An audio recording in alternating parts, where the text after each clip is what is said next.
So good morning, good afternoon, or good evening, depending from where you are joining us. Tonight, the IVPN Neuropsychiatry, supported by Novartis, is organizing the 5th Neurology Virtual Clinic, our one-of-a-kind learning experience. During this educational activity, our top-notch migraine experts will share with you real-world clinical cases. Therefore, I would like to invite you to interactively participate by analyzing the cases shared and by voting to the poll, as your participation will definitely make it a fruitful meeting. Fortunately, the therapeutic options for migraine have recently been expanded, particularly due to the clinical development of drugs targeting the action of calcitonin gene-related peptides, CGRP. Specifically, 4 different monoclonal antibodies inhibiting the activity of the peptide, galcanezumab, fremanezumab, and eptinezumab, or its receptor, like erinumab, have been developed. And several clinical trials have demonstrated their effectiveness and safety.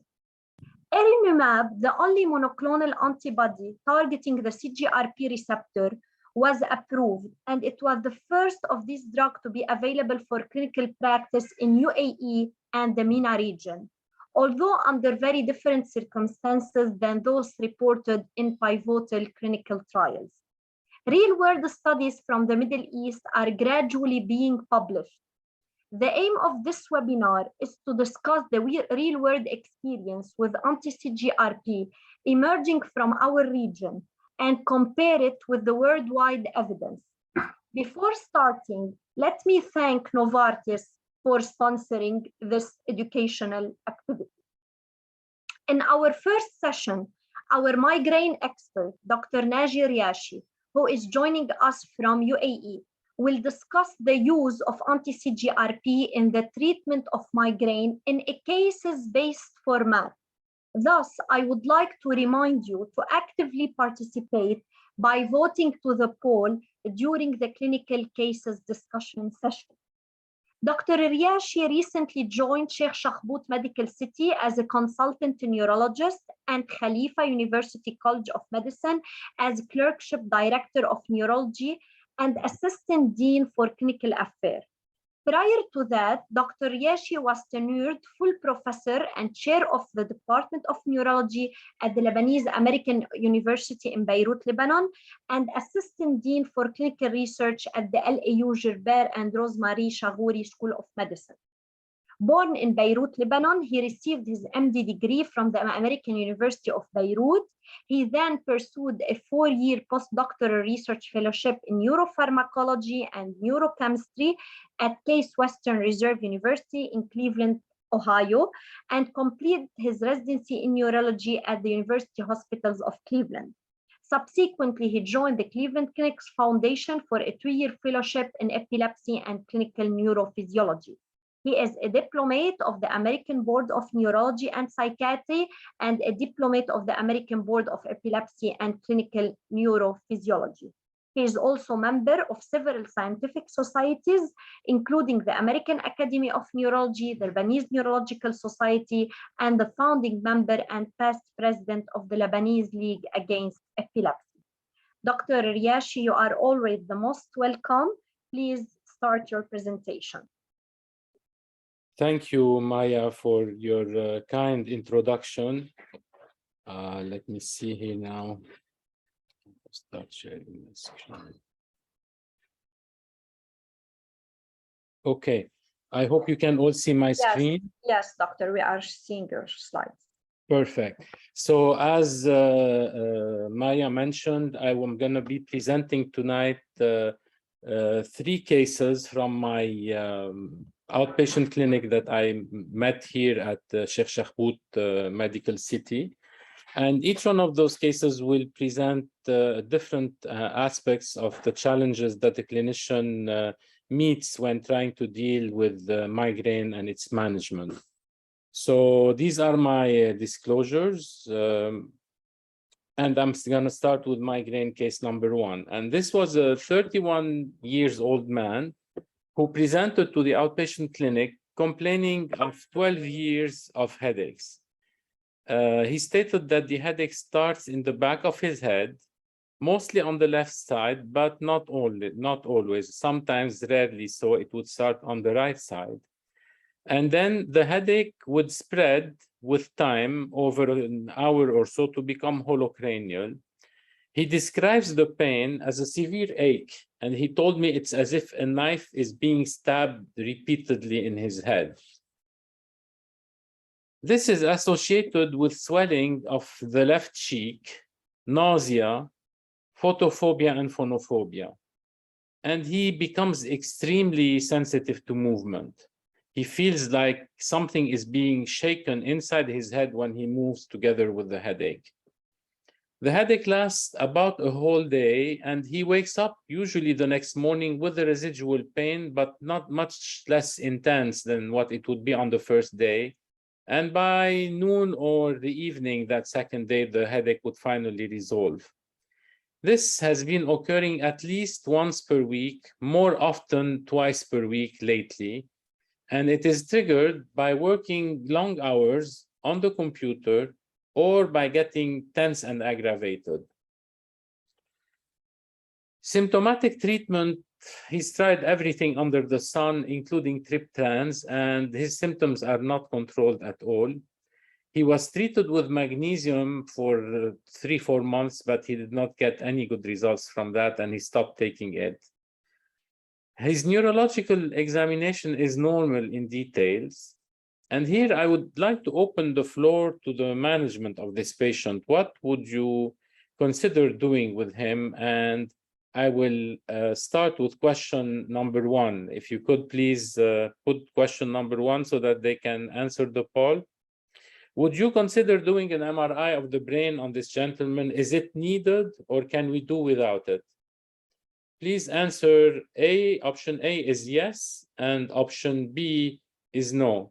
How much time are we going to give them to answer? 20 seconds. 20 seconds. Okay, well, we have 20 seconds to answer. I hope you're going to all participate. So A is yes, we need to do an MRI, and B is no, we can do without it.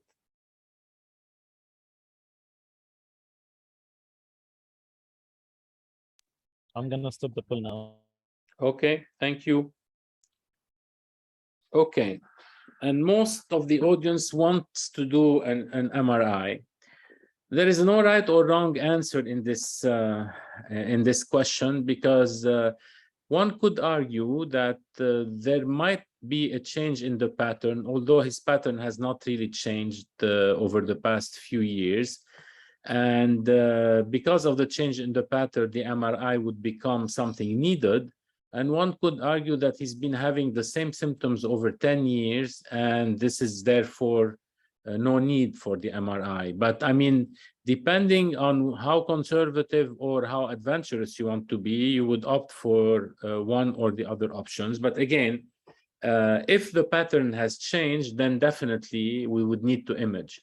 If the pattern has remained stable and it has been the same over the course of 10 or 12 years, then we may decide to skip the MRI.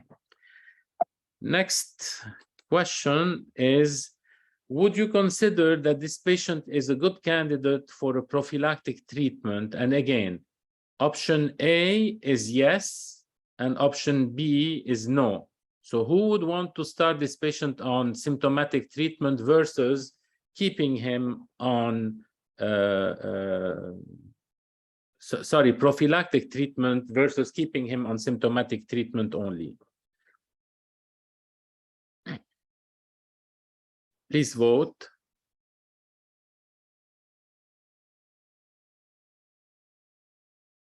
Okay, I'm stopping the poll now. Okay. All right, and most everybody would want to start him on prophylactic treatment, and I would agree with that, because you know, this guy is having a lot of migraine days. I mean, if he has only 4 attacks per month, that would leave him with 8 migraine days because he has them lingering until the next day. And that's quite a bit of migraine days to live with, especially that he's very, very disabled when he has his migraine. So I would opt for a prophylactic treatment. And with that said, what is your prophylactic treatment of choice for this patient? A, beta blockers, B, topiramate, C, tricyclic antidepressants, D, valproic acid, and E, CGRP inhibitors. So please vote.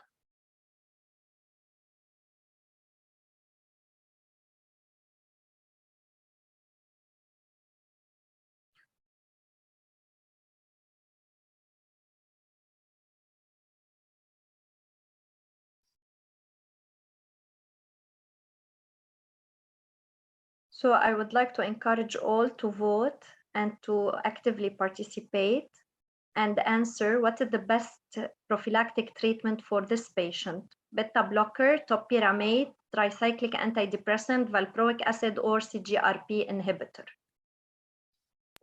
I'm stopping the poll now. Okay.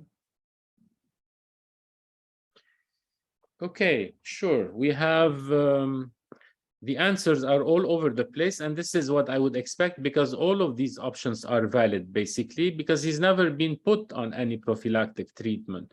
So one could start with anything. And what I would like to do in a patient like this is pick the medication that would be the most efficacious for his comorbidities. So I would ask, if he has mood disorders, or if he's depressed, or if anything of the sort is present, I might go for valproic acid or a tricyclic antidepressant.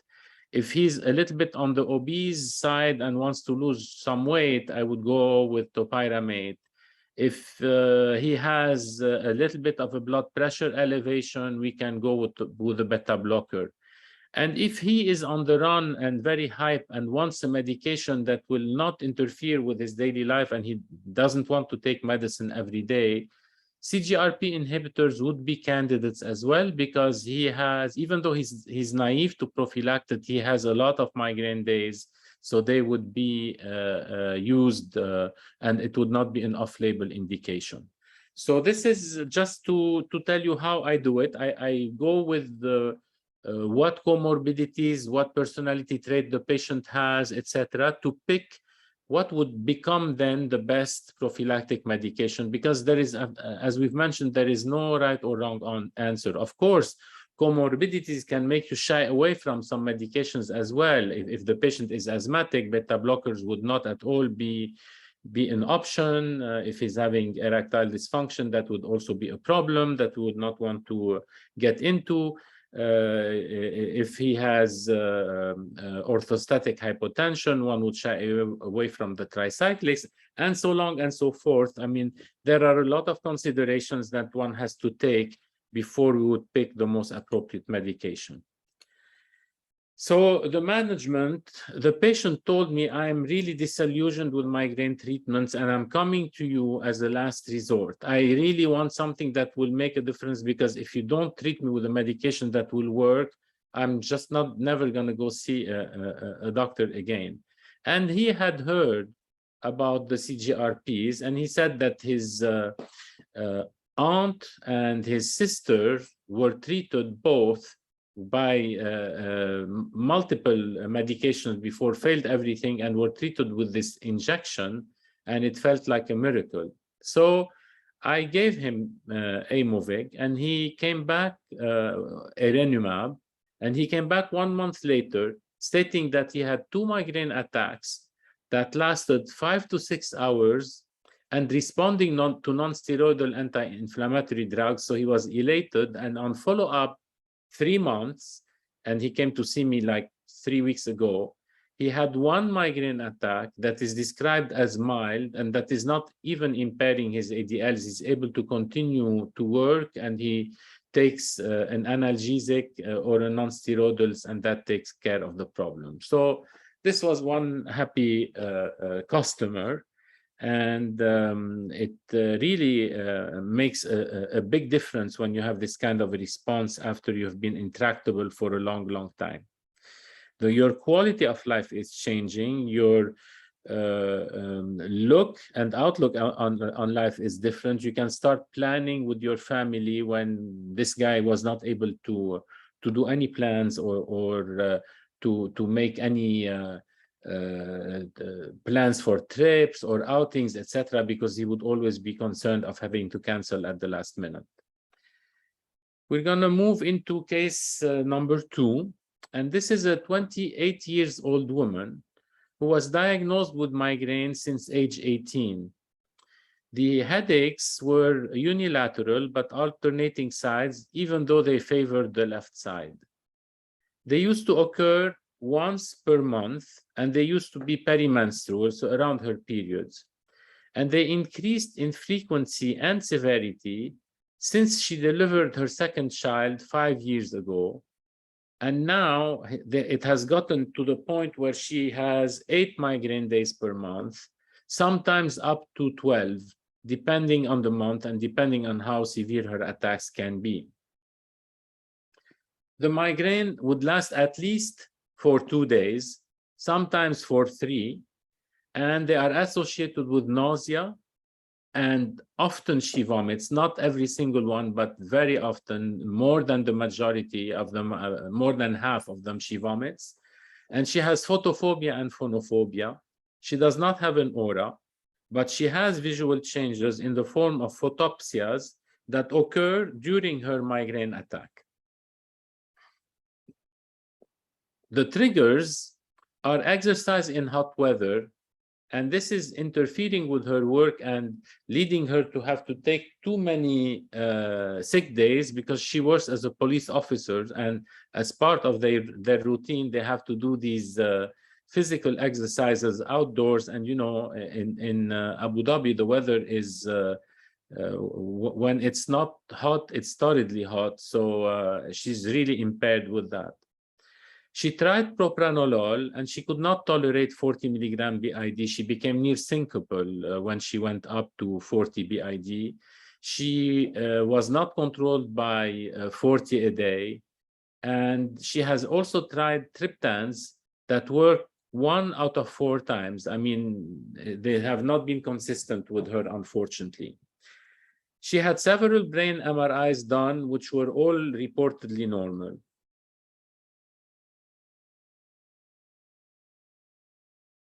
She has a normal neurological examination. And again, here, I'm wondering what would your management include on this patient? It's pretty obvious that we're going to need to put her on a prophylactic medication, because she's having very severe headaches and very frequent headaches at the same time. So what would be your prophylactic treatment of choice? And again, we're going to go through the same choices that I had given you before. So A, beta blockers, B, topiramate, C, tricyclics, D, valproic, and E, CGRP inhibitors. Please vote.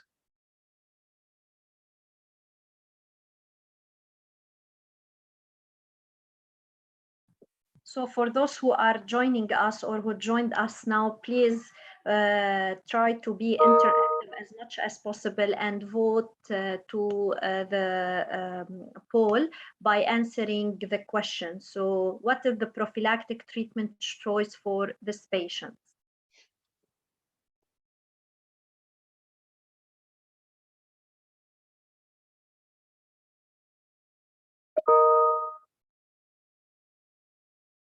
I'm stopping the poll now. Okay.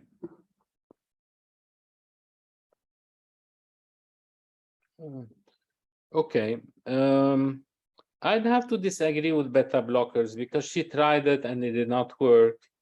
And she was not controlled with the lower dose, and the higher dose gave her side effects. So remember, we want a medication that's efficacious, but we want a medication that's also well tolerated by the patient. Because if she's not going to tolerate the medication, she's not going to take it. And no matter how efficacious it might be, it will not be of help to her or to him. So beta blockers, I just put it in, but I didn't really think that we would have that many people voting for beta blockers given that particular case and that particular history. Topiramate would be a choice. She was rather thin, and she was not interested in losing weight because she really felt that she was fine. Tricyclic antidepressants would have been an option for her because I think that with the pain that was really taking its toll on her, she was a little bit on the depressed side, but she did not want to hear about anything that would make her gain weight. So she said no to that. And valproic acid as well, she was not interested. When I talked to her about the potential side effects, she said that she really was not interested. And we opted for the CGRP inhibitor as a result. And I wanted to know whether you would have considered starting her with a CGRP agent, yes or no. Please vote. A would be yes, and B would be no.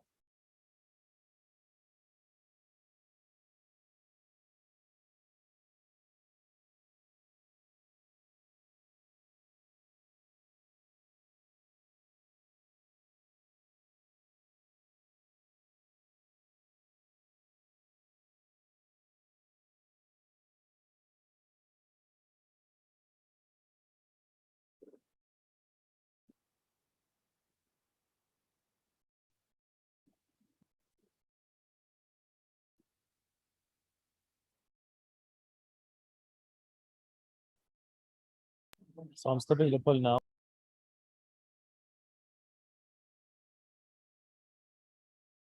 Okay, so the majority agrees with me that CGRPs can be considered in this case. They're considered because she's really, I mean, she's almost, she's on the way to become chronic, and this is what you want to avoid. You don't want patients that have episodic migraine to go into the chronic phase because then the cost would just increase tremendously. And they start using the medical resources a lot more than when they have an episodic case, and then they start to have a lot more comorbidities that are associated with the disease. She needed something that was extremely effective because she was being told at her job that if she's going to continue to take that many sick leave, they were going to transfer her out of the service and put her in a clerical job.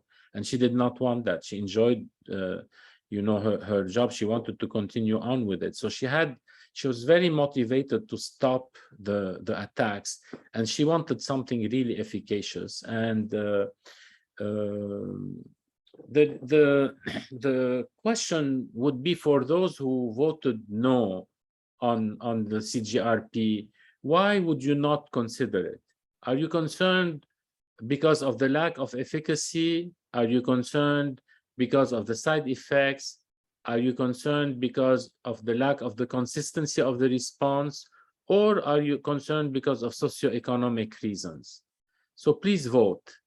A is lack of efficacy, B is side effects, C is lack of consistency of the response, and D is socioeconomic reasons.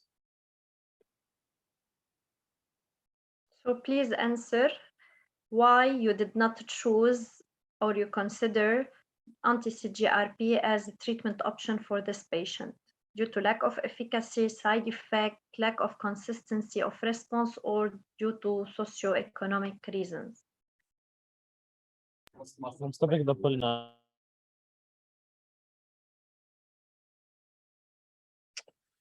Okay. And we have a lot of reasons that all of them are almost equivalent except for the lack of efficacy. So we're all sort of like convinced that these medications are efficacious.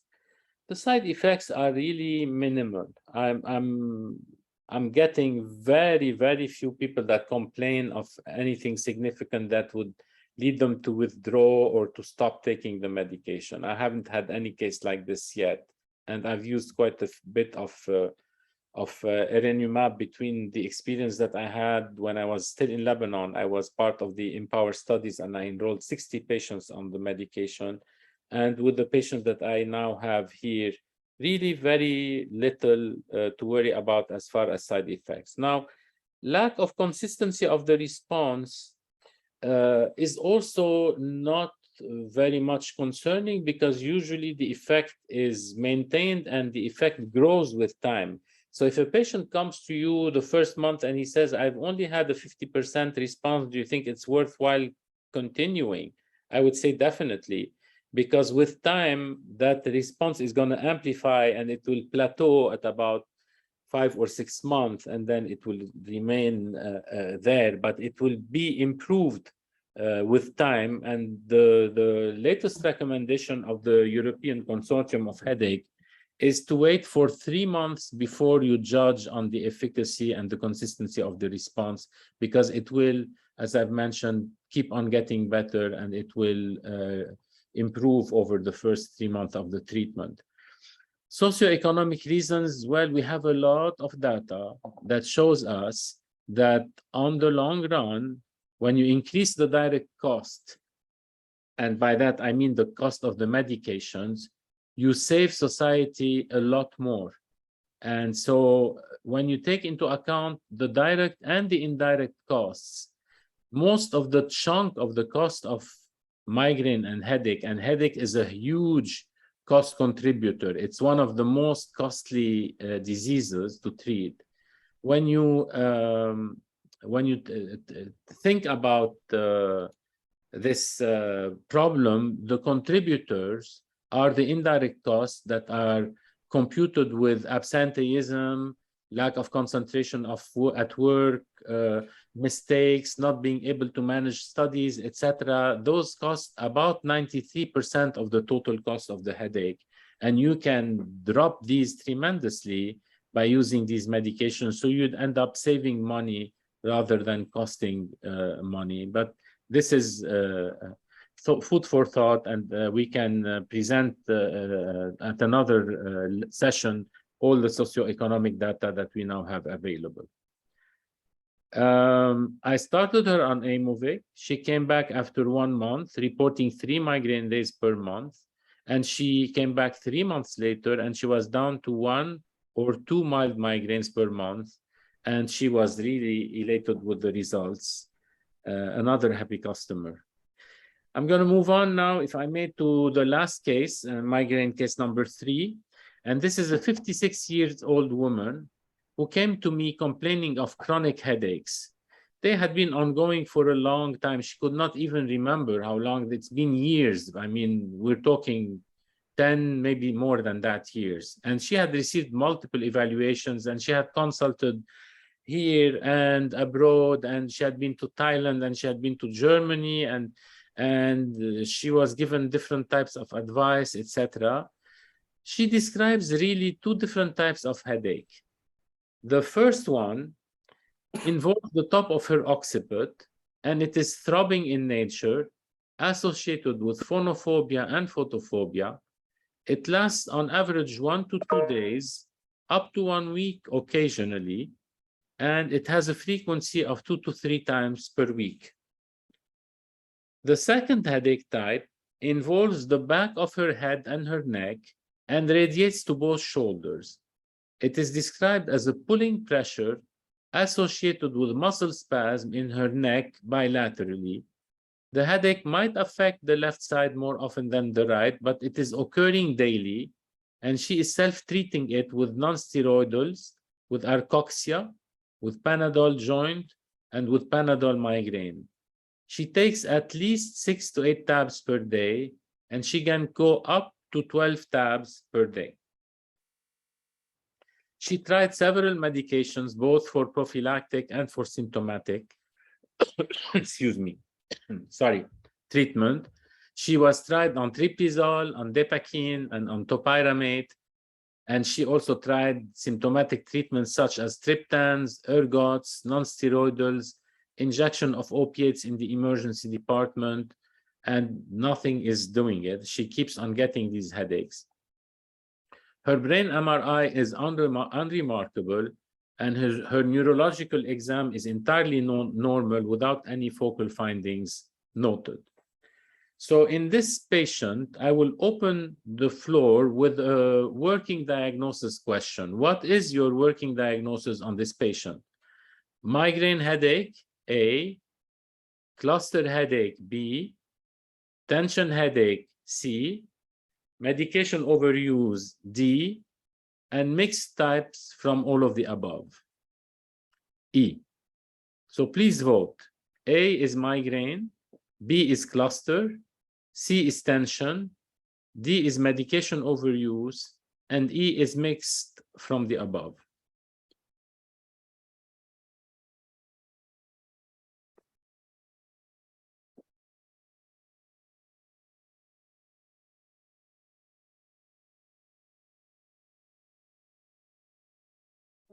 I'm ending the poll now. Okay.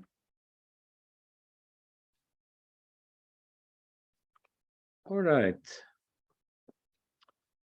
Okay, well, most of you got it right. It's mixed types headache. She has more than one type of headache. So I already gave you partially the answer when I introduced the patient. I told her she has type 1 headache and type 2 headache. So she's going to have more than one headache, and they are not alike. She definitely has a component of a medication overuse headache with all the tablets that she's ingesting. She's up to 12 tablets sometimes per day. And then she has a headache that has some flavor of migraine and also some flavor of tension perhaps, but mostly migraine together with overuse headache. And this is why I would agree with the diagnosis of mixed type, meaning migraine and medication overuse. Okay, let's move on. What treatment would you recommend for this patient?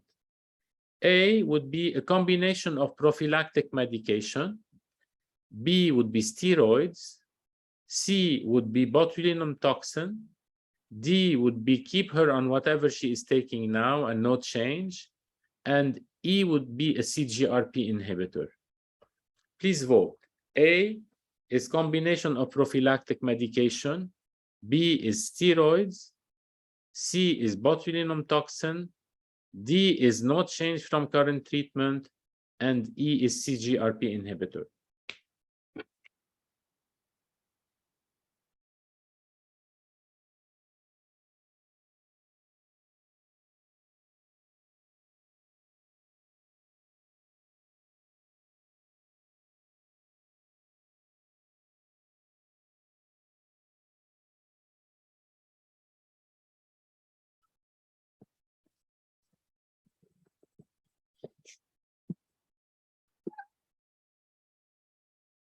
I'll stop the poll now.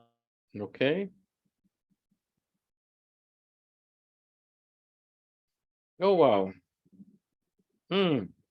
We have quite a few people that would want a combination of prophylactic medication on her. And I wonder why, because she's already tried quite a few in singleton and in combination and did not get very far from there. Very few people picked steroids. That's a living option. I might elect to admit her to the hospital for 1 week, put her on steroids just to do the detox procedure and then start her on some kind of treatment. I've done that several times, especially people that were hooked to ergots and were taking it daily instead of prophylactically. That gives you a very bad form of medication overuse that requires really IV steroids and analgesics in order to be able to stop these addictions or overuse. So steroids might be an option. Botulinum toxin would be indicated because she has pain that goes down to her neck and that involves her shoulder as well. So some people might elect to use botulinum toxin, especially that she's failed many prophylactic. So it would fit really. No change from the current treatment? No, I would not keep her on the medications she's taking, but because they are giving her more headache and they are contributing to her medication overuse and they are contributing to her ill-being. CGRP inhibitor has a room here because in the latest recommendation of the European Headache Consortium, they also said that it is indicated in medication overuse and would be helpful there as well. So we have several choices that we can pick from. I would potentially, I mean, what I might want to do with her is to admit her for a few days, put her on steroids, and then discharge her and pick whichever else I want to do if I really want to get rid of the overuse component of her case. So here are the European Headache Federation guidelines that I was telling you about on the use of the monoclonal antibodies targeting the CGRP pathways for migraine prevention. This is the 2022 update. It's still very fresh. To the question, when should treatment with monoclonal antibodies targeting the CGRP pathway be offered to individuals with migraine? They answered, in individuals with migraine who require preventive treatment, we suggest the monoclonal antibodies targeting the CGRP pathway to be included as a first-line treatment option. First-line treatment option. This is their recommendation. Then when should treatment efficacy in patients on treatment with anti-CGRP monoclonal antibodies be firstly evaluated? And the answer would be evaluating efficacy after a minimum of 3 consecutive months on treatment. Again, we had discussed this in one of the previous cases. When should treatment with anti-CGRP monoclonal antibodies be paused in individuals with migraine? And this is a problem that a lot of us are confronted to. We start the patient on treatment, they feel better, and when should we stop treatment, or when can we pause it and then resume it, or how should we go about this?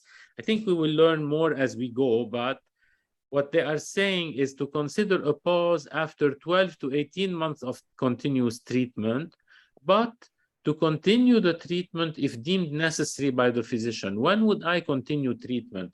If I have a patient in whom I was able to decrease the number of total migraines, but not abolish them completely, they're still prone to quite a few migraines, even though milder and shorter duration and less problematic as far as associated symptoms, but they're still there. I would not recommend to stop the treatment, because I know that if I stop the treatment, this is going to recrudesce and increase again in severity and in frequency. I like to stop the treatment when I've had 6 months of symptoms free. So if I've had no pain, or really nothing to talk about pain or a tension headache, and nothing that looks like a bad migraine in 6 months, then I'm much more comfortable saying that we're going to stop and we will see what happens, even though we might need to restart the treatment later on if the migraine worsens. And finally, the last thing is, should individuals with migraine and medication overuse be offered treatment with the monoclonal antibody targeting the CGRP pathway? And the answer is yes. People that have migraine and medication overuse headache would benefit from these medications, so they recommend to give it to them. So just to reiterate that now the CGRP monoclonal antibodies are recommended in preventive treatment as a first-line treatment option for migraine patients. And with that, I'm going to stop, and I thank you for your attention, and I will be happy to answer questions you may have. Thank you. So thank you, Dr. Yeshe, for an excellent case discussion. And please allow me to take a few questions. So the first question, what was the longest experience with anti-CGRP? So how long you have been using it in your patients? So do you have a patient taking it for over 18 months, for example? Diana is asking. Yeah, I have one of my patients that I had started on the medication when I was still in Lebanon. She took it for a good 14, 15 months. She stopped it for 3, 4 months, and then the headaches recurred, and she's got back on it, and now she's concerned. She does not want to stop it again because she's a very high profile individual. She's a She occupies a CEO of a big consulting company, and she cannot afford to be ill-being or not feeling well. So she is continuing to take it. And even though I try to reason with her that, you know, the pain has decreased quite a bit. If you want, we can give it a break. She's like, please let me be. I'm fine with it. I have no side effects with it. And I want to keep on being as active as I can and be, because I cannot afford any time sick time at this point in time. So yeah, I have patients that have been taking it for a really long time. Yeah, especially that migraine is the one of the most disabling disease that affect the quality of life of the patient in their productive time. So since it's the number one disabling disease in young women. Yeah, it is in young, exactly. Globally, it's the second global cause, but in young women, it is the first cause of disability. Another question, any data about the use of anti-CGRP in pregnancy, and what to do if the patient using it got pregnant? Yeah, stop it right away. We don't have data to show that it is safe. We don't have data to show that it is unsafe. But I mean, we don't have enough studies to warrant using it when the patient becomes pregnant. And I would recommend that if a pregnancy is planned, to stop it a few months before that. Another question, if a patient diagnosed with chronic migraine on one of these anti-CGRP for 6 months and still there is no change in her diary, so she's still complaining of migraine attacks, would you recommend to keep her on anti-CGRP or to switch? And to switch to what therapy? Actually, there is some data that's starting to show that if you fail one of the anti-CGRPs, you're not necessarily going to fail its cousin. So you can go to either, if you have been, for example, on a sub-Q, you can go to the IV form, or if you have been on a sub-Q that affects the receptor, go to the ligand and try to change in between them. And if you fail one, it does not mean that you're going to fail the other. And I've had experience with that. I've had patients failing one of the anti-CGRPs, when I start them on another one, they get a good response. But you could also now consider the Gepants and some other form of new medications that are emerging as well. So that would be another option. Or Botox if it has not been tried. And a final question, because we don't want to delay further, Dr. Dirk. So Balaji wants to know more about the diagnostic studies for migraine. So do we do EEG other than MRI? What are the diagnostic studies? No, we really don't need an EEG for migraine, because migraines are usually not associated with any alteration or loss of consciousness. Patients are tired, they're lethargic, they're what have you, but they are not going to need EEGs usually. What we would need, especially when there is a change in the pattern of the migraine, as I've alluded to during the talk, is an imaging study. And I would prefer to go for an MRI if possible. If not, we can always substitute with a good quality CT. But an MRI of the brain would be needed if you are just starting the workup of a patient that has never been worked up, or if, of course, there are focalities on exam, or if the migraine is changing in pattern. So either the intensity or the frequency or the duration or the side effects that are associated are changing, becoming worse with time, then that patient definitely warrants to be imaged. Thank you, Dr. Yashi, again for being with us tonight. Thank you. And we'll move to our next session, which will be delivered by Dr. Dirk Krieger. So Dr. Dirk is a consultant neurologist at Mediclinic Parkview, and he is a professor of neurology at Mohammed bin Rashid University, UAE.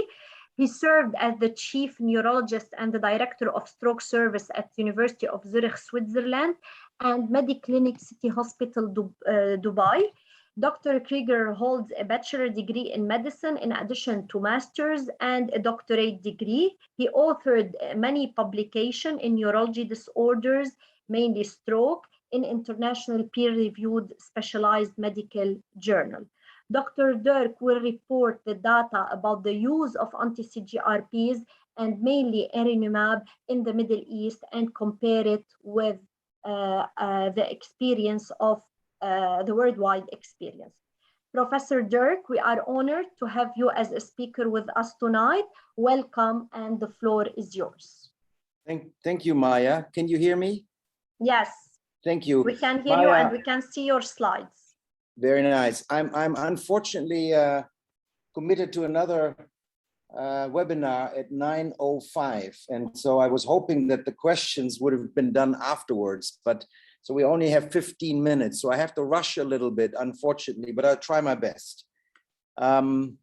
So I just spoke with Shahrukh today about our migraine podcast, because I wanted to show you what we've done here in terms of a educational program sponsored by Novartis. It was Mind Your Migraine, and it was a program that was done together with Gulf News, and it was a very nice program, and I'll show you some of the results of this. I'm not a media specialist, so don't ask me what unique reach, impressions, and link clicks means. However, you can see on the left-hand side, there's 6 different podcasts that could be clicked on through the Gulf News website, but also through Facebook and Instagram. And 2.5 million people clicked on it and left impressions, and 885,000 unique reachers, which means individuals, different individuals, reached these programs, which I think is quite amazing, and it pays respect to the efforts that Novartis with the marketing group made to reach people and to educate them. And what I do in my practice is, when patients come, I direct them to this opportunity, and all of my patients said that that it has been very educational, and so it can still be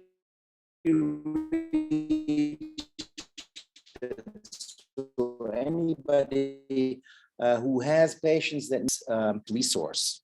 So now we're going to go to the program, and this is the phase 3 evidence of the available medications, Erunimab, the first one, Fremanezumab and Galcanezumab, the second and third one, and it shows here the overwhelming evidence in all of those trials that CGRPs in clinical trials in different doses are better than placebo, but it also shows that the placebo effect is at least 25, if not 38% in some studies, which is quite amazing if you think that 50-50 is flipping a coin. So there is an amazing placebo effect in these trials, and I think this is something that we also see in clinical reality, and that is patients do much better in the beginning than they do when it goes further on, because in the beginning it is something new. It's a new car. It smells like new leather seats, and then later on it becomes just the old car, and then the placebo effect just gets down, and in reality it's not a joke. These medications don't work so well. This is why some people change from one to another, which we will see is actually not worthwhile doing. But we will have to keep our patients online, and we heard this in the previous talk. It is really, really important that the patients are compliant, and it is important to be compliant, and it is also important to understand some patients cannot be compliant because they don't have the money to pay for the drug.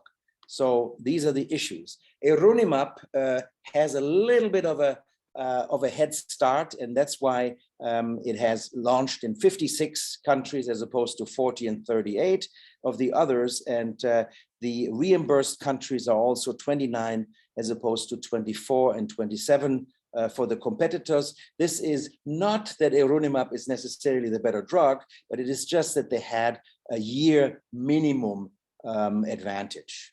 So what type of real-world evidence is being published?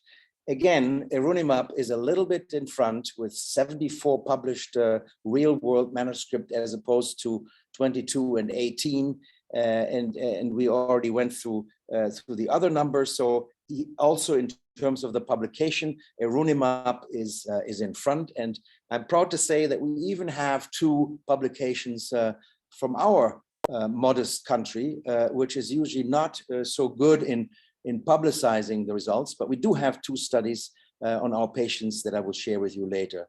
This is the overall evidence of where these real-world experiences come from. And why is it important? Well, the real-world experience is different from the clinical trials in many ways.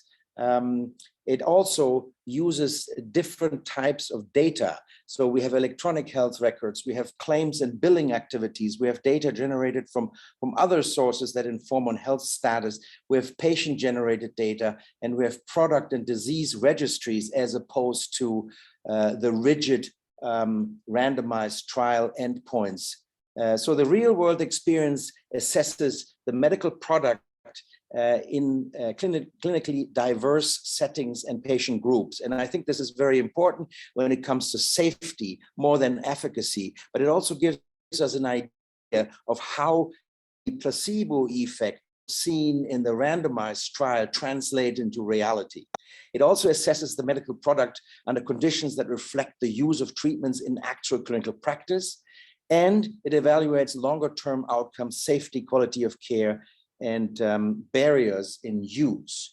In RCTs, the medical product is assessed in highly selective patient populations.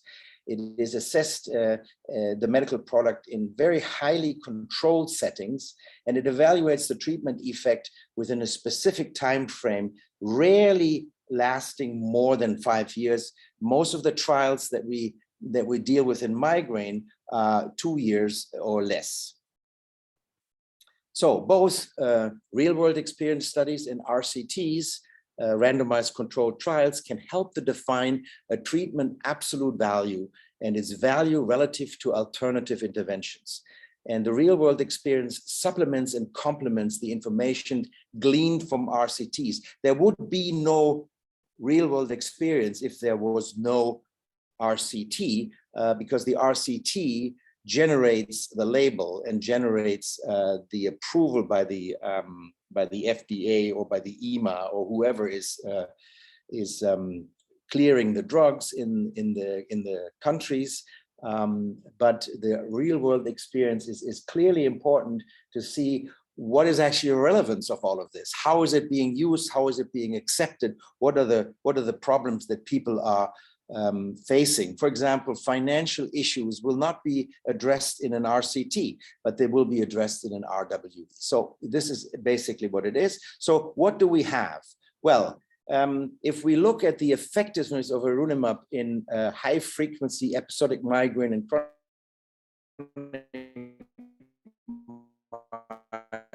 migraine, then we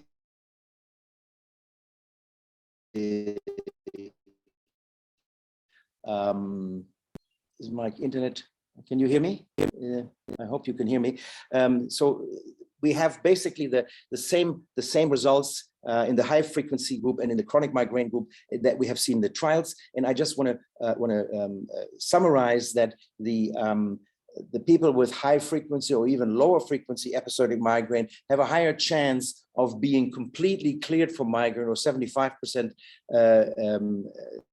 success rate, than in chronic migraine, although in real life this is not so obvious, as you can see in this trial from Italy. Another trial from Italy shows that when you have a chronic migraine, it does revert into an episodic migraine, and you can see here 100% chronic migraines on baseline convert into at least 16.5% low frequency episodic migraines, and then higher frequency episodic migraines after 4 to 6 months. So you have an improvement of the chronic into the higher frequency, medium frequency, and lower frequency over time, which basically says that the frequency of migraines is reduced over time. The effectiveness of Erunimab in refractory migraine, as we can see here, is about 70%, is about 70% in this German trial, and it is also 70% in or 66% in patients with medication overuse headache. And at 3 months, you can see that there is a 57 or 41% reduction of migraines, in the sense that they have less than 50% migraine days, and 52% were converted from chronic into episodic migraine, similar to what we have seen before in the Italian study. And then 50% had no MOH. Just one thing about the MOH, which is the medication overuse headache. It's a difficult definition. I prefer to call it medication overuse, because you never know whether the headache is the result of the overuse or whether it is a residual of the migraine. Basically, what you do is you can either admit the patient, or you can give them a very effective drug, so that over time they don't need to overuse these medications as triptans and ibuprofen anymore. So basically, it is an effect of the improved benefit that is provided by these medications. Botox, I would like to skip in the interest of time. Unfortunately, now the tolerability here is in terms of the treatment adherence. So when we think about treatment adherence, then we know that the patients on topiramate, for example, have an adherence of about 30–40% maximum.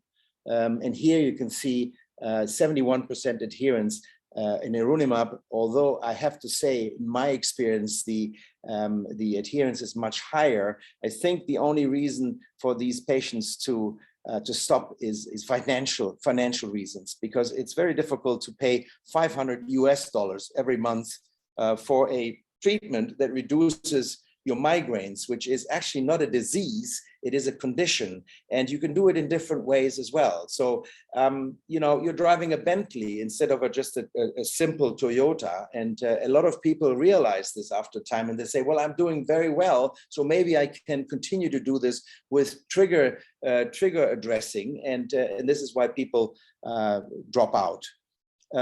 Here we have the impact of the discontinuation. We discussed this before.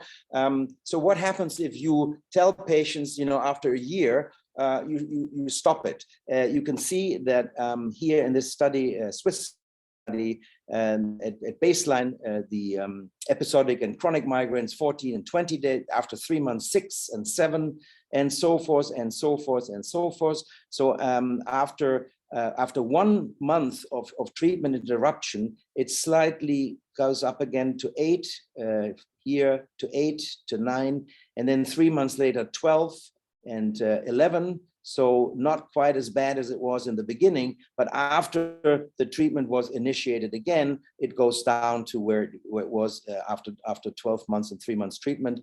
And so what it says is that because it's not a disease, it is a condition. If you take the drug, then you get a reduction, and if you stop the drug, then it goes up again, unless your lifestyle has changed or any other trigger events have been addressed.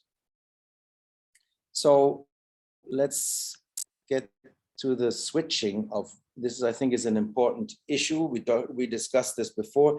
I do believe that switching of the medication has to do with the fact that you know, the new car and the smelly leather, this is really the reason why people switch. Because here, if you really look at the evidence, you can see that only 12% of patients that have been switched from, in this case, fremanezumab or galcanezumab, you know, vice versa, have actually benefited from this. And you can see here that the green, only a very few patients decrease their migraines by 50%, and some of them, on the other hand, even increase. So there's a 12% improvement by doing this, which is not very high. However, if it is well controlled, it is always worth a trial. So what is the efficacy in menstrual migraine? Just the word for menstrual migraine. Menstrual migraine is very, very rare. It is just that migraines seem to cluster around the menstruation, but they also occur at other points in time. So in this case, if there is a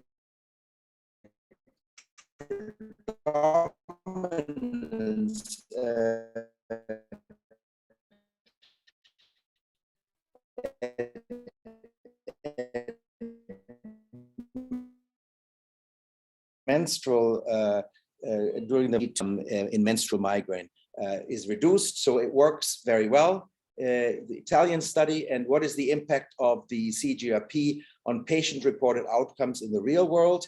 And so the effectiveness of ironimab in migraine factors. So if you talk about the reduced pain intensity, that's effective, very effective. So 70%, at least 50, and 62% of the patients at least more than 50% reduction. Reduced attack duration, also very important. The positive effect on migraine side effects, less so, and improved response to acute medications, also less so. You just need them less frequently. Reduced aura intensity, not the case, and reduced aura duration, also not the case. So it seems that the pain and in particular the most bothersome symptom-related issues in migraine are reduced significantly, but not so much the premonition and the aura, which may have to do with the fact that they are not so much CGRP dependent. So this is our own experience here in the UAE, and we have two studies. This is 166 patients, both using 70 or 140, and a reduction of 57% in episodic and 43% in chronic. So what we would expect.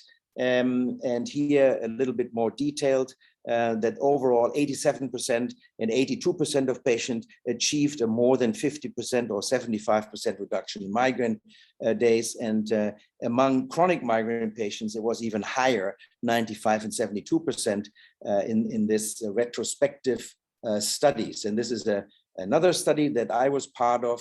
We even had 95% overall reduction in patients. And I think this was done immediately after the approval of the medication in the UAE. And I think it had to do with the fact that we groomed a number of patients that were told, you know, this is the drug to become, and you know, you're going to be fine, and everything is good. And so the placebo effect was maybe even higher than in the trials.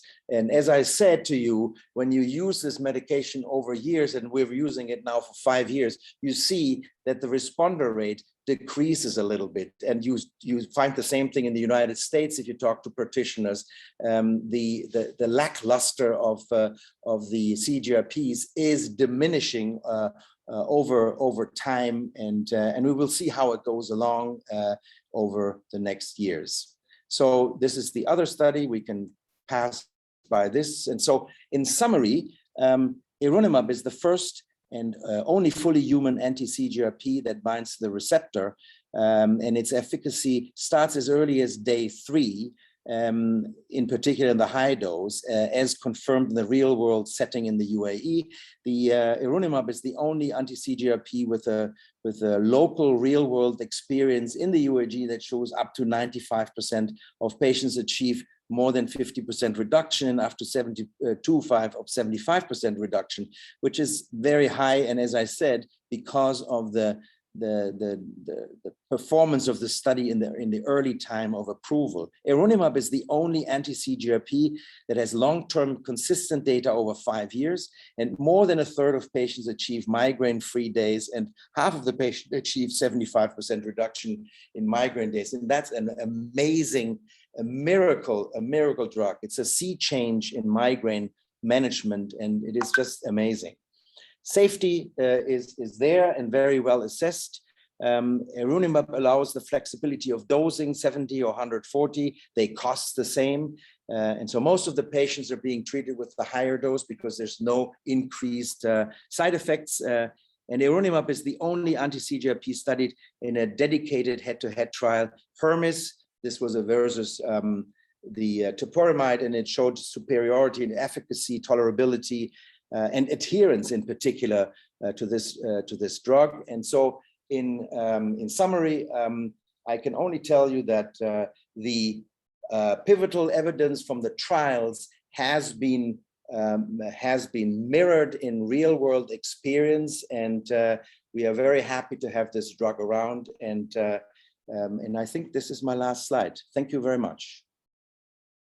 Thank you. So thank you, Dr. Dirk, for a very enriching presentation. Just allow me, I know you are in a rush, just allow me to take 2 questions and to benefit. Oh, sorry, I have to go. I have to go. I'm very sorry. Can we take just one maybe question? Dr. Naji can answer those questions. Dr. Naji because, left the webinar. Can I ask you just one question? Just quick question. Yeah. Can we shift into in between anti-CGRP therapy in case of a lack of efficacy of one? Yes, we can, but it doesn't help a lot. It's I think this is not very helpful. What I would do is, if it doesn't work, I would probably consider adding another element, either spicing it up with GPANs, because of getting a little higher dose of the antibodies to the receptor in the time of migraines, for example, around the period or so, or combining with Botox, which Dr. Naji has already mentioned, and I think it's a very, very important combination. Thank you for that question. Can we use anti-CGRP in patients with rheumatoid arthritis? Just an interesting one.